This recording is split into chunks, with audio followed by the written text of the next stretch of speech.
The simplest explanation is the old age fighting truism that a good big man beats a good little man. Canelo Alvarez is a great fighter, but the laws of boxing is ruthless. While it is certainly possible, and has happened before, that a great little man has defeated a merely good big man, there is a limit to that, and well, Canelo apparently reached it. Canelo was just too small for a top light heavyweight. Saul Canelo Alvarez started his pro career at welterweight, where he fought twice and had 46 boxing matches at super welterweight, 5 at middleweight, 6 at super middleweight, and 2 at light heavyweight. In other words, 48 of Alvarez's career fights, which is 78.89%, were 3 weight classes down from light heavyweight. Almost 8 in 10 of Canelo's fights were spent lighter than middleweight. Dmitry Bivol has been fighting at light heavyweight since he was 16 years old. All of his professional fights were at light heavyweight. Bivol is a very good fighter, better, evidently, than Alvarez had counted on. If you ask why, Bivol went 268 wins and 15 losses as an amateur fighter, won 2 world championships and won a bronze medal at the 2008 AIBA Youth World Boxing Championships. Since turning pro, he holds his record at 20 wins and 0 losses, with 11 knockouts, and has defended his WBA belt 6 consecutive times. Canelo's only fight prior to his last fight at light heavyweight was against a very old, very shot Sergey Kovalev. This time, he faced a top light heavyweight in the prime of his career. The biggest issue for Canelo was he gassed himself out early on, allowing for Bivol to take too many rounds. He hurt Bivol once or twice, he put up a decent fight, but he didn't have an answer to Bivol's jab. And Bivol established that jab pretty early. Canelo's game plan was to come to Bivol and control him with his short hooks and inside body shots, but Bivol controlled the punches and distance with his jab and counters. Bivol had 2 crucial inches of reach, and he used it very well. What he did was whenever Canelo recovered from his attacks, he exploited it and threw punches in combinations.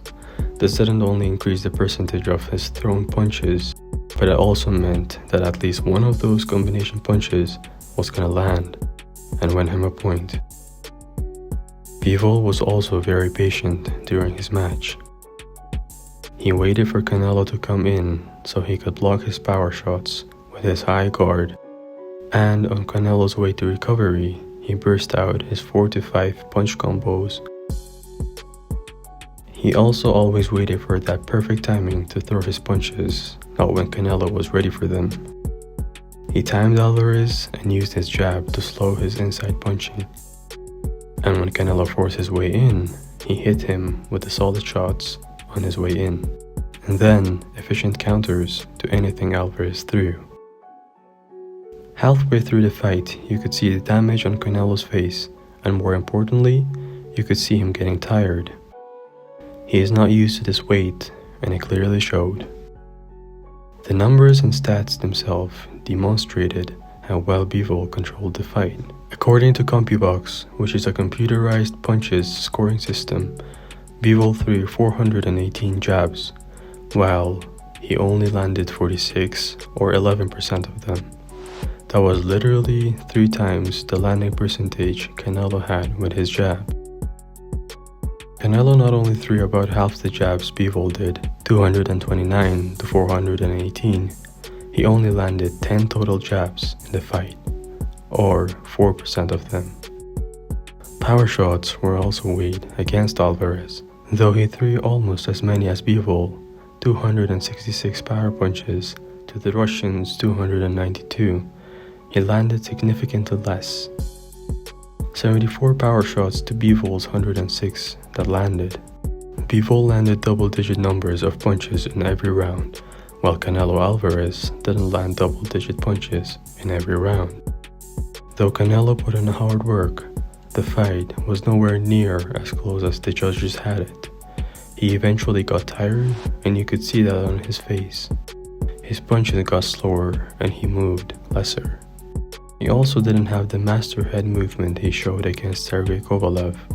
He said that he hadn't trained as hard for this match and that he was going to prove himself in the future. But in my opinion, Bivol's size and constant punches had the real effect on him. That, plus his lack of stamina against his movement, is what really cost him this match. Bivol established his jab early on through the fight, and Canelo didn't have much of a response for it, especially after he had lost all his breath through the ending of the match. It's not like he didn't hurt him at all. He at least won 3 rounds of 12, but ultimately he couldn't hold up to Bivol's punches as he was the bigger dog. Although Bivol had the unanimous decision win by 115 to 113 on all 3 scorecards, the fight wasn't near as close in my eyes. I had it 118 to 112 in favor of Dmitry Bivol, and that was being generous to Canelo. Can Canelo win a rematch if he got the chance? Many have done it before, making a strong comeback the second time they have fought their previous defeater. We saw Muhammad Ali, the greatest boxer of all time, making comebacks against Smoking Joe Frazier and Leon Spinks on their second fights, but everyone isn't Ali and everyone can't make a comeback. So unless he finds a way to get close to Bivol, especially to his body, I would expect the results to be the same. Consider subscribing for more boxing content if you liked the video.